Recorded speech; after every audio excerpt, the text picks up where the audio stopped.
Terungkap fakta baru mengenai sosok Mel-Mel, pria yang mengaku teman dekat Eki dan melihat langsung kejadian pembunuhan pada tahun 2016 itu. Namun, kesaksiannya dinilai banyak pihak palsu belaka. Sosoknya belakangan diungkap oleh orang dekat Deddy Mulyadi. Ternyata, ia bukanlah teman dekat Eki, seperti pengakuannya. Mel-Mel merupakan seorang narapidana di Bengkulu, tetangga para terpidana sekaligus asisten Deddy Mulyadi, Ferry Herianto, mengatakan kepada publik agar tidak lagi mencari sosok Mel-Mel. Dia tak akan pergi kemana-mana karena sudah terbelenggu di dalam bui. Bahkan, Mel-Mel bisa-bisanya diwawancarai oleh salah satu stasiun TV swasta saat di dalam penjara. Mel-Mel itu ada di Bengkulu dan sejak dulu juga pada saat Mel-Mel Zoom wawancara dengan stasiun TV, itu dia sudah ada di dalam penjara. Jadi, Mel-Mel dalam penjara, dia napi, narapidana, itu informasi yang didapat, ujar Mel-Mel seperti dikutip dari YouTube Vario Channel yang tayang pada Kamis, tanggal 8 Agustus tahun 2024. Ferry sempat menanyakan sosok Mel-Mel kepada Franciscus Marbun, sahabat Eki yang pernah diwawancara Deddy Mulyadi. Batak, panggilan akrab Franciscus Marbun, mengatakan bahwa Mel-Mel bukan teman dekat Eki. Selama dekat dengan Eki, ia tidak pernah melihat sosok Mel-Mel. Saya enggak pernah lihat Mel-Mel. Enggak ada, ujar Ferry menirukan percakapannya dengan Mel-Mel kala itu. Ada yang mencurigakan ketika Mel-Mel menceritakan soal kesaksiannya melihat Eki dan Vina tewas. Batak tak pernah mendengar Eki memanggil orang yang lebih tua dengan sebutan Akang. Sementara kala itu, Mel-Mel bercerita dirinya dipanggil dengan sebutan Akang karena usianya lebih tua dari Eki. Enggak benar, karena seumur hidup saya kenal sama Eki tidak pernah manggil orang yang lebih tua dengan sebutan Akang. Eki selalu manggil ke yang lebih tua, ujar Ferry menceritakan saat berbincang dengan Batak. Kesaksian Mel-Mel dalam tayangan video di kanal YouTube Jejak Backpacker berjudul Saksi Kunci Vina Cirebon. Kesaksiannya bikin merinding tonton sampai selesai. Mel-Mel mengaku kenal dekat dengan Eki dan kekasihnya Vina. Bahkan ia sudah menganggap Eki sebagai adiknya.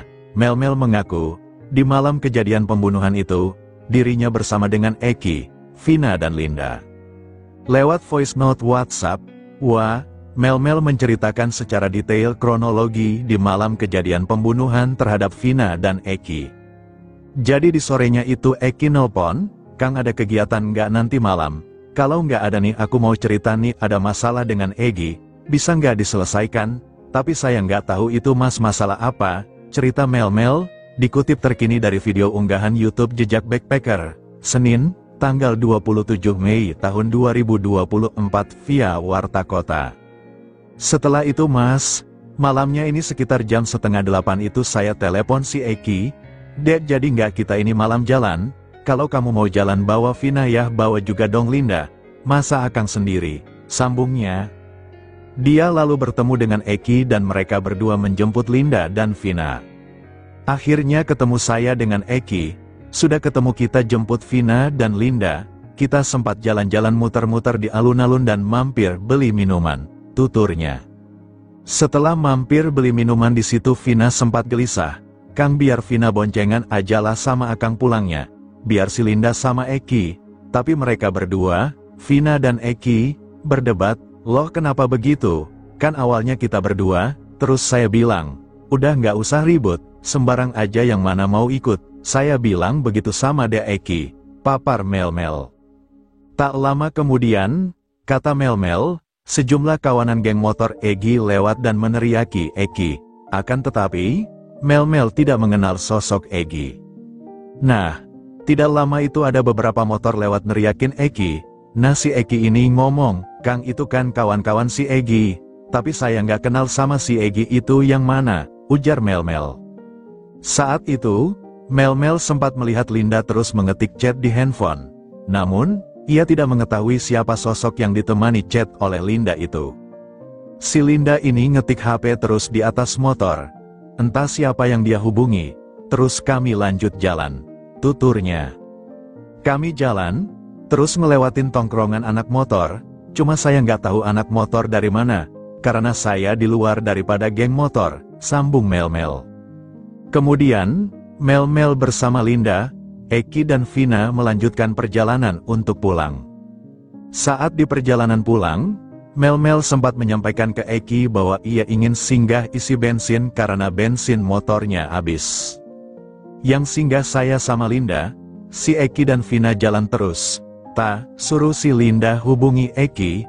Saya bilang coba hubungi Eki, telepon jangan dulu pulang sebelum kita datang. Saya pikir mereka itu menuju rumahnya Vina. Maksud saya kalau dia sudah duluan sampai jangan pulang dulu, ungkapnya. Akan tetapi, kata Mel-Mel, Eki dan Vina tidak membalas chat maupun mengangkat telepon dari Linda.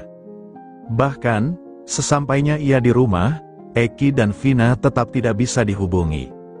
Akhirnya pulanglah saya ini mas. Pas itu saya langsung antar pulang Linda. Setelah sampai di rumah, saya telpon, Eki, nggak diangkat, bebernya. Dia pun lalu mencari keberadaan Eki dan Vina setelah selesai mengantarkan Linda pulang ke rumah. Saat mencari Eki dan Vina di sepanjang jalan, Mel-Mel mendapat pesan dari teman Eki lainnya yang melihat Eki dan Vina berada di TKP bersama segerombolan geng motor. Dia bilang si Egi sama kawan-kawan tuh mau berantem, mau kasih pelajaran ke Eki itu sama antar geng motor di flyover, ujar Mel-Mel. Dia pun lalu bergegas menuju lokasi tersebut. Di perjalanan saat melewati SMP Negeri 11, Mel-Mel terkejut melihat Vina dan Eki dipukuli di sekitar sebuah warung. Ia kemudian mengajak satu orang di warung itu untuk bersama-sama mendatangi lokasi kejadian tempat Vina dan Eki dipukuli. Namun, orang tersebut menolak lantaran takut. Mel-Mel lalu mengendap-endap di sekitar TKP dan melihat Eki dan Vina dipukuli dan disiksa. Bahkan, ia mengaku melihat Vina diperkosa oleh para pelaku namun dirinya tak berani menolong. Dia, para pelaku, 11 orang mas. Semuanya itu memperkosa Vina. Saya mau maju, tapi saya nggak berani. Apa nanti saya jadi ketiganya korban ketiga? Eki di lokasi itu juga sudah nggak bisa ditolong, ucapnya. Usai melihat kedua temannya itu disiksa, Mel-Mel kemudian membuntuti para pelaku dan melihat mayat Eki dan Vina dibawa oleh para pelaku ke flyover. Setelah para pelaku pergi, dirinya lalu memeriksa keadaan Eki dan Vina.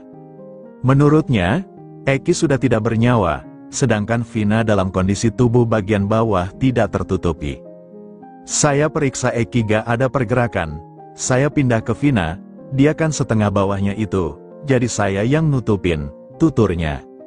Menurut Mel-Mel, saat itu Vina masih dalam kondisi hidup dan sempat membuka matanya. Vina masih membuka mata, saya sempat bilang, maaf Neng akang telat datangnya, ujarnya.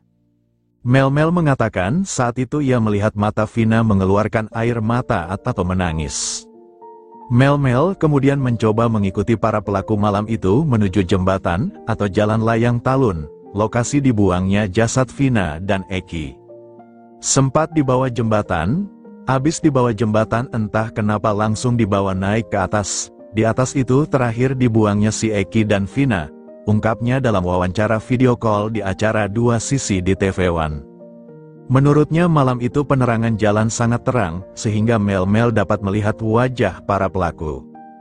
Saka tatal ada, terus yang saya tahu si Ucok, entah siapa namanya panggilannya di geng motor saya enggak tahu karena saya hanya mengenal si Egi Pegi saja, katanya. Setelah para pelaku menaruh jasad Vina dan Eki di jalan layang talun, sebagian pelaku pergi. Tapi enggak semuanya pergi. Kayak sudah dibagi-bagi tugas harus kemana, setelah sepi baru saya datangin menghampiri si Eki, tuturnya. Saka Tatal tak terima dikonfirmasi secara terpisah, Saka Tatal tak terima dengan tudingan Mel-Mel. Ia marah lantaran tudingan itu bohong belaka, Saka pun siap dipertemukan dengan Mel-Mel. Menurut Saka, Mel-Mel tidak tahu peristiwa yang sebenarnya terjadi dan lebih baik tak menyebarkan kebohongan. Kalau orang enggak tahu tuh, lebih baik diem, enggak usah sok-sokan tahu. Yang saya alamin nih fakta kenyataan yang saya alamin, bukan rekayasa, katanya dalam acara menyingkap tabir di TV One pada Senin, tanggal 3 Juni tahun 2024. Ia menegaskan bahwa saat kejadian pembunuhan itu, Saka berada di rumah sang paman, Sadikun. Saka pun mengaku tak mengenal sosok Melmel. Ada di rumah paman saya yang bernama Sadikun. Tambahnya, selain membantah tudingan Melmel, Saka telah membeberkan peristiwa yang terjadi pada tahun 2016 kepada pihak Komnas HAM, termasuk saat dirinya mengalami penyiksaan.